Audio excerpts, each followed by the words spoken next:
اپنی یہ ساری چیزوں پر کبھی انسان ناز نہ کرنا، میں بہت بڑا عالم ہوں، میں بہت بڑا فاضل ہوں، میں بہت بڑا حافظ قرآن ہوں، میں بہت بڑا قاری قرآن ہوں، لوگ میری عزت کرتے ہیں، اکرام کرتے ہیں، میرے ہاتھ پیر چومتے ہیں۔ عموماً ایسا ہوتا ہے، یہ اللہ نے اکرام کیا ہے، اعزاز دیا ہے۔ ان اکرمکم عند اللہ اتقاکم، تمہارے تقوی اور پرہیزگاری نے اس بات پر مجبور کر دیا ہے کہ وہ تمہارا اکرام کرے۔ اللہ کی بارگاہ میں بھی اس کا اکرام ہے، اور دنیا میں بھی اللہ نے اس کی محبت کو رکھ دیا ہے، اس کی محبت اس روئے زمین پر رکھ دی ہے، کیونکہ وہ اللہ کا محبوب بن گیا ہے اس کے تقوی اور پرہیزگاری کی وجہ سے۔ لیکن جب وہ اترانے لگے گا تو کیا ہوگا؟ حضرت امام غزالی رحمت اللہ تعالی علیہ کے شاگرد، خوب علم حاصل کیا، آپ کو اپنے وقت میں ابو بکر غزالی کے نام سے یاد کیا جاتا تھا۔ بہت علم حاصل کیا، اتنا علم حاصل کیا کہ آپ بھی اپنے وقت کے غزالی کہے جانے لگے۔ وطن کی طرف واپس ہو رہے ہیں، راستے میں دریا تھا، کشتی میں سمندر تھا، کشتی میں سوار ہو گئے، جا رہے ہیں، سمندر میں طوفان آ گیا، سمندر میں طوفان آ گیا، کشتی موج زن ہو گئی، نہیں معلوم اب کیا ہوگا۔ آپ نے سمندر پر ہاتھ رکھا اس طریقے سے اور کہا کہ اے سمندر، کیا تو جانتا نہیں ہے کہ تجھ پر سے ایک علم کا سمندر گزر رہا ہے؟ خاموش ہو جا، تجھ پر سے ایک علم کا سمندر گزر رہا ہے تو خاموش ہو جا۔ موجیں خاموش ہو گئی، تھم گئی۔ جیسی ہی موجیں تھم گئی، کشتی کے سامنے ایک مچھلی آ گئی۔ اللہ نے گویائی عطا کی، کہا کہ اے ابو بکر،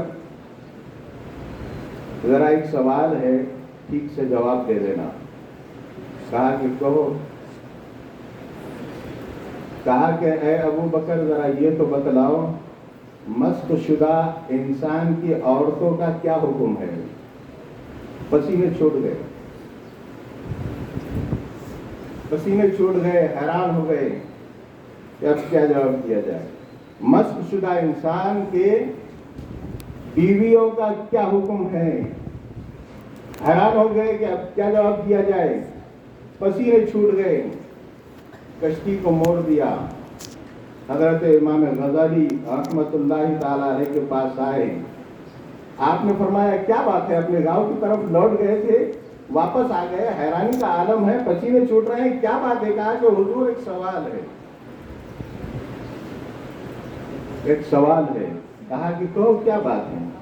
کہا کہ حضور یہ بتلائیے کہ مسخ شدہ انسان کی عورتوں کا کیا حکم ہے؟ حضرت امام غزالی نے کہا کہ اتنا چھوٹا سا مسئلہ لے کر کے آئے ہو، اتنی چھوٹی سی بات لے کر کے میرے پاس آئے ہو، کیا تم نہیں جانتے؟ کہا کہ حضور نہیں جانتا۔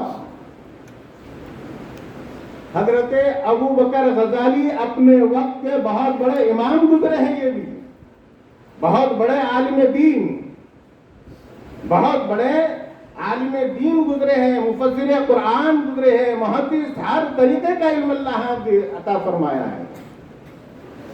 حضرت امام غزالی فرما رہے کہ چھوٹا سا مسئلہ لے کر کے آئے وہ اسی وقت جواب دے دینا۔ کہا حضور میں نہیں جانتا۔ کہا کہ بہت آسان ہے، بہت آسان سا سوال ہے اور جواب بھی بڑا آسان ہے۔ کہا کہ حضور کیا ہے؟ فرمایا دیکھو، مسخ دو قسم کا ہوتا ہے، کسی کی حالت کو تبدیل کر دیا جانا، کسی کے حالت کو تبدیل کر دیا جانا، یا انسان کو جانور میں تبدیل کرنا، یا انسان کو پتھر میں تبدیل کرنا، دو باتیں ہیں۔ کہا کہ حضور پھر اس کا معاملہ کیا ہے؟ کہا کہ دیکھو، جس انسان کو پتھر میں تبدیل کر دیا گیا اس کی حالت موت کی سی ہے، اور اس کی بیوی کو 4 مہینے 10 دن عدت کے ایام گزارنا ہے۔ موت کی جو عدت ہوتی ہے 4 مہینے 10 دن گزارنا ہے۔ اور جس شخص کی شکل کو بدل دیا گیا ہے یا جانور میں تبدیل کر دیا گیا ہے اس کی حکم طلاق کی ہے اور 3 مہینے 10 دن اس کو عدت گزارنا ہے، اس کے بعد وہ نکاح کر سکتی ہے۔ تو کہا کہ اتنا ہی ہے، کہا یہ حضرت ابو بکر غزالی رحمۃ اللہ تعالی علیہ لوٹ گئے، پھر وہی کیفیت، موج والی کیفیت، مچھلی سامنے آ گئی، کہا کہ اے ابو بکر غزالی کیا بات ہے، ہمارے سوال کا جواب ملا؟ کہا کہ ہاں ملا۔ کہا کہ کیا ہے کہا کہ دیکھو جس انسان کو جانور بنا دیا گیا ہے اس کی بیوی کا حکم ہے طلاق کا، کہ 3 مہینے 10 دن وہ عدت کے دن گزارے، اس کے بعد وہ نکاح کر سکتی ہے۔ دوسرا مست ہونا، کسی کو پتھر بنا دیا جانا، یہ اس کے موت کی علامت ہے، یعنی کہ وہ مر چکا ہے اور اس کی بیوی کے لیے 4 مہینے 10 دن عدت کے ایام گزارنے کے بعد وہ نکاح کر سکتی ہے۔ تو کہا کہ تم کہاں علم کے سمندر ہوئے، علم کے سمندر تم کہاں ہوئے، علم کا سمندر تو وہ غزالی ہے۔ اے ابو بکر کیا تم جانتے ہو میں کون ہوں؟ میں سمندر کی ایک مچھلی ہوں، میں ایک کنارے سے اپنے سر کو دوسرے کنارے کی طرف رخ کر رہی تھی، میرے مڑنے کی وجہ سے، میرے رخ کو بدلنے کی وجہ سے اس سمندر میں ہیجان آیا تھا، یہ سمندر اتھل پتھل ہو گیا تھا۔ اے ابو بکر یاد رکھنا، جس مقام پر بھی چلو گے سنبھل کر کے چلنا، اس طریقے کی گفتگو نہ کرنا، اپنے ہوش کو باقی رکھنا۔ اللہ نے تم کو علم دیا ہے تو اس کے اوپر فخر مت کرنا، اگر تمہیں علم ملے اور اس میں تم فخر کرتے ہو تو شیطان سے بدتر بن جاؤ گے، اور اگر تم اس علم کے اندر عاجزی اور انکساری کو اختیار کرو گے تو یاد رکھنا کہ تم غزالی ہی باقی رہو گے۔ تم اپنے آپ کو درست انداز میں اختیار کرتے رہنا، ورنہ تمہارا حال شیطان سے بدتر ہو جائے گا۔ یہ علم ہے کہ اس کو بڑی ہی عاجزی کے ساتھ، بڑی ہی انکساری کے ساتھ لینے کی ضرورت پڑتی ہے، ادب کے ساتھ، اخلاق کے ساتھ، تہذیب و تمدن کے ساتھ، اساتذہ کے ساتھ حسن سلوک کے ذریعے، اساتذہ کے ادب و اخلاق کے ذریعے، ملازمین کے ساتھ ادب و اخلاق کے ذریعے، بڑے ہی اپنے عمدہ اور بہتر کردار کو بناتے ہوئے اگر اس چیز کو حاصل کرو گے تو یہ علم انسان کے لیے نفع بخش ہو جاتا ہے۔ علم تو آ جاتا ہے، بد اخلاقی سے بھی اگر علم حاصل کیا جائے علم آ جاتا ضرور، لیکن وہ علم نفع بخش نہیں ہوتا، وہ علم انسان کو نفع نہیں پہنچاتا۔ جو علم ادب و اخلاق، تہذیب و تمدن، اساتذہ کے ساتھ محبت، ان کے ساتھ حسن سلوک، ان کے ساتھ اخلاق اور تہذیب کا معاملہ اختیار کرنے سے جو علم آ جائے گا وہ انسان کو آسمان کی بلندیوں پر پہنچا دیتا ہے۔ اللہ رب العزت سے دعا ہے کہ اللہ تعالی ہمیں اس پر عمل کرنے کی توفیق نصیب عطا فرمائے۔ وصلی اللہ تعالی علی خیر خلقہ سیدنا محمد وعلی آلہ وصحبہ اجمعین والحمد للہ رب العالمین۔